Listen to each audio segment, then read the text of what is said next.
ऐसा लगा कि पृथ्वीपुर में कुछ हुआ ही नहीं, इतना आनंद के साथ।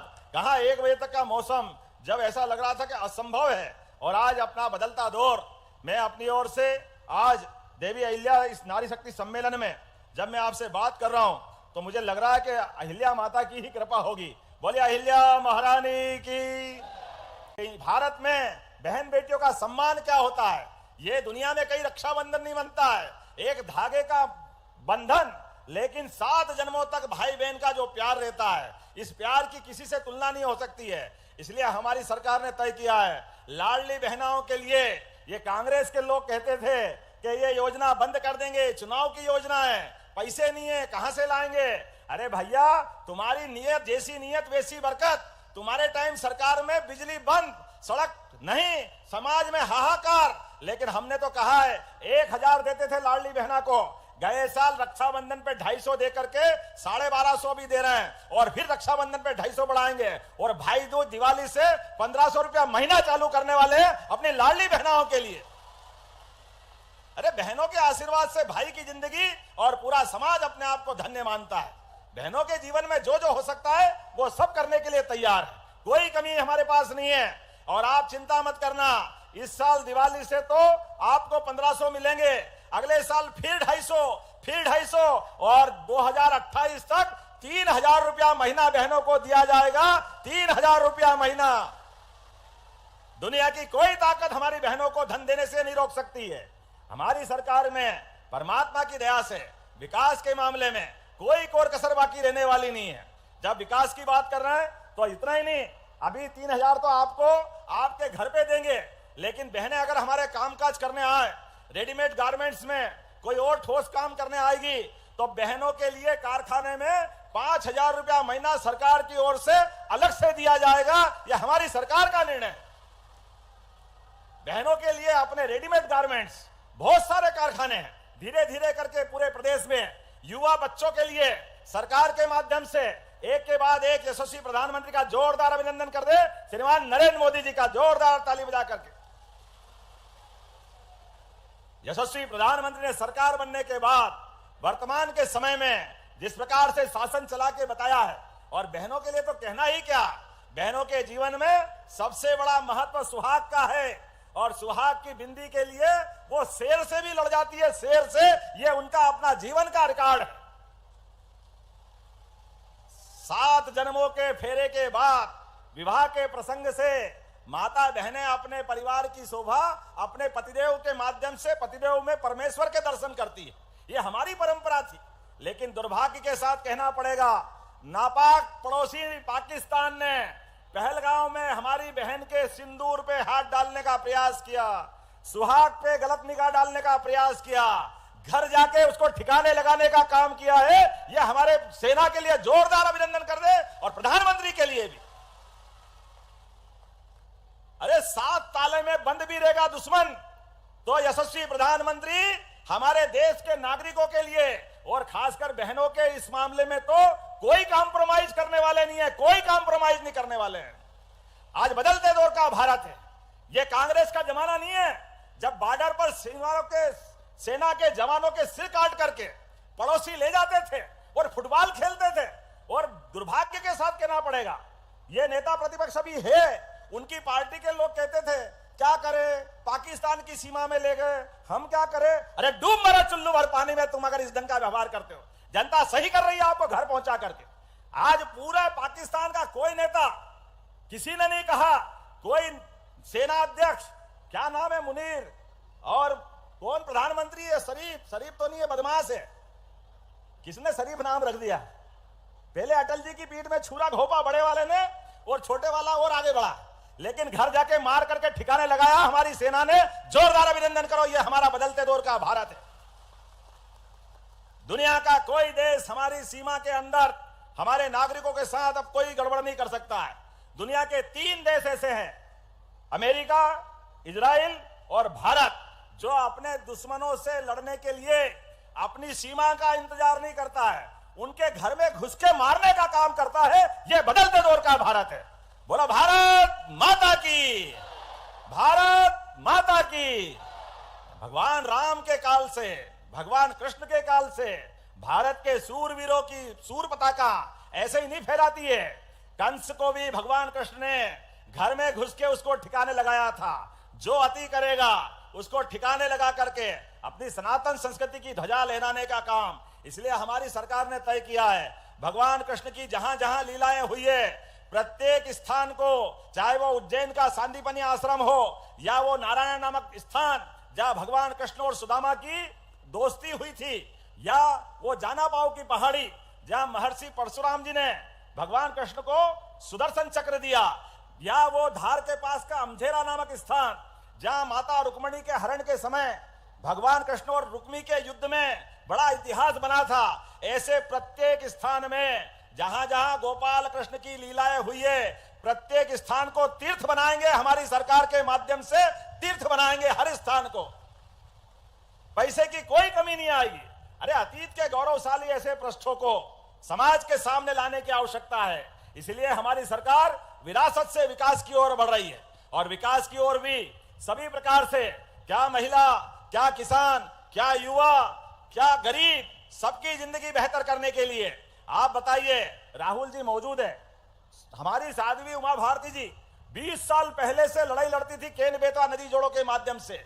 बुंदेलखंड के लोग बहादुरी में, वीरता में दुनिया के आगे कहीं कम नहीं पड़ते, लेकिन दुर्भाग्य से अपने खेतों में पानी के लिए, इस क्षेत्र में गरीबी को दूर करने के लिए ये नदी जोड़ो अभियान की कल्पना अटल जी के टाइम से चली आई है। जोरदार अभिनंदन करें स्वर्गीय भारत रत्न अटल बिहारी वाजपेयी जी के लिए, उनकी भी जन्म शताब्दी है। लेकिन दुर्भाग्य के साथ कहना पड़ेगा, वो योजना परवान नहीं चढ़ी, उसको पूरा करने के लिए नहीं बढ़े। हमारी सरकार ने माननीय प्रधानमंत्री के आशीर्वाद के साथ इस बुंदेलखंड की बेहतरी के लिए आने वाला समय अब बुंदेलखंड का है, यहाँ के किसानों का है, यहाँ के सारे समाज का है। अलग दौर में बुंदेलखंड पहुंचेगा। पूरा क्षेत्र में 1 फसल, 2 फसल, 3 फसल, हर खेत तक पानी, हर हाथ को काम, इसी संकल्प के आधार पर हमारी सरकार चल रही है। और उतना ही नहीं, फसलों का उत्पादन भी ठीक प्रकार से हो, उनको कीमत भी ठीक से मिले। इसीलिए इसी साल हमने अपने गेहूं को खरीदने के लिए भी देश में सबसे ज्यादा राशि देकर के 2600 रुपए क्विंटल गेहूं खरीदा। 2600 रुपए क्विंटल। जोरदार अभिनंदन करें किसानों के बेहतरी के लिए। और आज में वैसे तो समय की कमी है, 44 करोड़ से ज्यादा कामों के भूमि पूजन लोकार्पण हुए हैं। ऐसे में सांदीपनि विद्यालय कितना अच्छा भवन लग रहा था, कहां पुराना जमाना था। स्कूल में हम लोग पढ़ने जाते थे तो टाट पट्टी भी नहीं मिलती थी, घर से बोरा ले जाना पड़ता था, उसी को आधार पे बैठते थे। बिजली का पंखा, लाइट, कोई आने जाने के लिए बस कभी कल्पना ही नहीं करते थे। हमारी सरकार के द्वारा 350 से ज्यादा सांदीपनि विद्यालय प्रारंभ किए जा रहे हैं। नई पीढ़ी के नए बच्चे प्राइवेट स्कूल को भी मात करेंगे, इतने अच्छे विद्यालय बन रहे हैं। जोरदार अभिनंदन करें अपने बच्चों के लिए भी। और इसी जुलाई के महीने में जिन बच्चों के स्कूल से घर की दूरी 7 किलोमीटर से ज्यादा है, मिडिल के ऊपर के सारे बच्चों के लिए, सारे बच्चों को साइकिल देने का काम हमारी सरकार करने वाली है। किताब कापी, पढ़ने के लिए निःशुल्क उनकी सारी व्यवस्था, रहने के लिए छात्रावास, और आगे बढ़ करके जो बच्चे पढ़े, आगे बढ़े, उनको लैपटॉप भी हमारी सरकार के द्वारा दिए जाएंगे। जोरदार अभिनंदन करें हमारे बच्चों के लिए।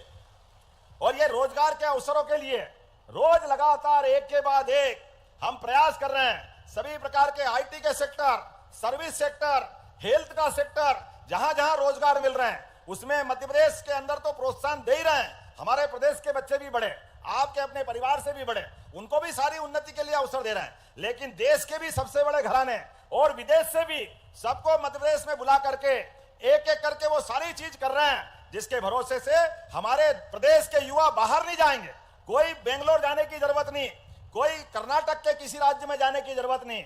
सभी बच्चों को यही रोजगार मिले, उनकी जिंदगी में उनके सपने हरे हो, उनकी इच्छाओं की पूर्ति हो, और गरीब से गरीब आदमी का बच्चा भी बड़ी से बड़ी जगह पाए। इसलिए सरकार एक के बाद एक बहुत सारे काम कर रही है। लेकिन आज आपके बीच में, यहां से मैं जब जा रहा हूं तो अपने बीच आने वाले समय के लिए भी कुछ घोषणाएं भी करके जा रहा हूं जो मुझे मांगी गई है। यद्यपि जो दिया है उसके लिए जोरदार ताली बजाओ जो आपने दिया। बुंदेलखंड के लिए हमारे द्वारा यहां अछरू माता, बोले अछरू माता की। यहां मुझे बताया गया कि अछरू माता के लोक के लिए जैसे बाबा महाकाल का महालोक बना है, ऐसा आनंद आना चाहिए कि नहीं आना चाहिए? बोले महाकाल महाराज की। तो अछरू मैया का लोक भी अच्छा बने, इसके लिए जैसे राजा राम के लिए राजा राम लोग बना रहे हैं, ओरछा में बहुत जल्दी लोकार्पण करने उसके लिए भी आएंगे। लेकिन ऐसा अश्रु माता के लोग के लिए भी मैं 5 करोड़ की राशि देने की घोषणा करता हूं, ताकि अश्रु माता का मंदिर भी बहुत अच्छा बने, यहां पर्यटक आए जाए। आपने कहा सिमरा से पृथ्वीपुर मार्ग को डबल करना चाहिए क्या? जरा बताना, करना चाहिए? जरा इधर आवाज नहीं आ रही, करना चाहिए? तो इसके लिए लगभग 25 करोड़ की लागत लगने के बाद ये रोड डबल होने वाला है। आप ताली बजाओ, मैं ये घोषणा करता हूं कि ये रोड भी डबल बनाया जाएगा। यहां किसान बहुत अच्छी खेती करते हैं, अदरक, हल्दी, सभी प्रकार के मिर्च मसाले की खेती करते हैं, लेकिन इनकी फूड प्रोसेसिंग का अभाव है, ढंग से कीमत नहीं मिलती, इसी का अभाव है ना। क्या माननीय मंत्री जी, वो करना चाहिए? आने वाले समय में इनके कारखाने लगा करके यही प्रोसेसिंग करा करके किसानों की अदरक, हल्दी और आपने लिखा नहीं आलू, लहसुन, प्याज, जो भी आप अपनी खेती में करते हैं, सबकी कीमत अच्छी दिलाने के लिए कारखाने लगाए जाएंगे पृथ्वीपुर के अंदर। जब कारखाने की बात करें तो ताली कम क्यों बजना चाहिए? दिल खोल के बजाओ, अपने राज्य की उन्नति के लिए, ओरछा की उन्नति के लिए। और आपने कहा कि यहाँ मछुआ परिवार भी बहुत है, आपने यहाँ जिनके अपने जीवन में आजीविका के लिए मछली उत्पादन पे जीवित रहते हैं, ऐसे में उनके लिए भी आपने कहा बड़ी योजना बनाओ, कोई बड़ा मछली बाजार भी बनना चाहिए। अब मैं तो खाता नहीं हूं भैया, लेकिन कोई बात नहीं, हमारे भाई बहन जो अपना काम धंधा करे उनके साथ तो सरकार खड़ी रहेगी। आप उसकी योजना बनाओ माननीय मंत्री जी, मैं निश्चित रूप से हमारे मछुआरे भाई बहन की जिंदगी अच्छी करने के लिए जो वो चाहेंगे वो भी करने की घोषणा करता हूं, कोई तकलीफ आने वाली नहीं। सरकार के माध्यम से जब हम विकास की बात कर रहे हैं तो आज ही सारी बात मत करवा लेना, अगली बार के लिए भी रखना, एक ही बार में मत लेना। अगली बार बुलाओगे कि नहीं बुलाओगे? ताली वाली बजा के बताओ। तो ये मान के चलो कि अगली बार भी हम आएंगे और जो जो काम बचा है वो सारे काम करके मध्य प्रदेश के विकास के लिए, हमारी बहनों के विकास की जिंदगी के लिए, सभी प्रकार के वर्गों के लिए हमारी सरकार सभी लोगों को लेके चलना जानती है। ये कांग्रेस के हथकंडे हो सकते हैं, अंबेडकर जी के जीवन में सारे कष्ट दिए, अंबेडकर जी को जीते जी लोकसभा का चुनाव नहीं जीतने दिया, अंबेडकर जी के जीवन में उनका शरीर छूट गया तो दिल्ली में उनका अंतिम संस्कार नहीं करने दिया। अरे कांग्रेसियों, शर्म करो इस बात के लिए। उनकी पत्नी अपने पति की लाश लेकर के बॉम्बे जाकर अंतिम संस्कार करने के लिए जब निर्णय करती है तो दुर्भाग्य के साथ कहना पड़ता है उनका भी प्लेन का खर्चा अंबेडकर जी की पत्नी से लेते हैं। अरे जीते जी दुश्मनी रखी तो रखी, मरने के बाद तो दुश्मन भी छोड़ देते हैं, लेकिन कांग्रेस के लोगों ने तब भी नहीं छोड़ा और उनकी पत्नी से वो किराया वसूल किया। ये कांग्रेसी कहते हैं हम अंबेडकर जी की बात कर रहे हैं, ये वोट के भूखे हैं, संविधान की हत्या करते हैं आपातकाल के माध्यम से। 55 साल तक आप अंदाज लगा लो, यहां गेहूं की कीमत 1956 में जो 94 रुपए क्विंटल थी, 55 साल में केवल 500 रुपए बढ़ी जब माननीय साध्वी उमा भारती जी की सरकार आई। और उसके उल्टे हमारी सरकार 20 साल में अभी 2600 रुपए खरीद रही है, ये हमारी सरकार है। जोरदार अभिनंदन करो, हमारे 20 साल में 2000 रुपया क्विंटल किसानों के लिए बढ़ा रहे हैं और इनके 55 साल में जो 500 रुपए बढ़े उसमें भी 94 तो पहले ही थे। बड़ा दुर्भाग्य के साथ कहना पड़ेगा। अभी तो जिंदा है हम सब लोग जिनने वो दिग्विजय सिंह का बिना बिजली का समय देखा, शाम को बिजली बंद हो तो बाजार बंद करने की घोषणा करते थे, सड़क के तो अते पते नहीं लगते थे। कहां ट्रेन की तो बात ही मत करो। लेकिन आज बदलते दौर का भारत है, विकास में यशस्वी प्रधानमंत्री के माध्यम से एक एक करके सारे रिकॉर्ड टूट रहे हैं।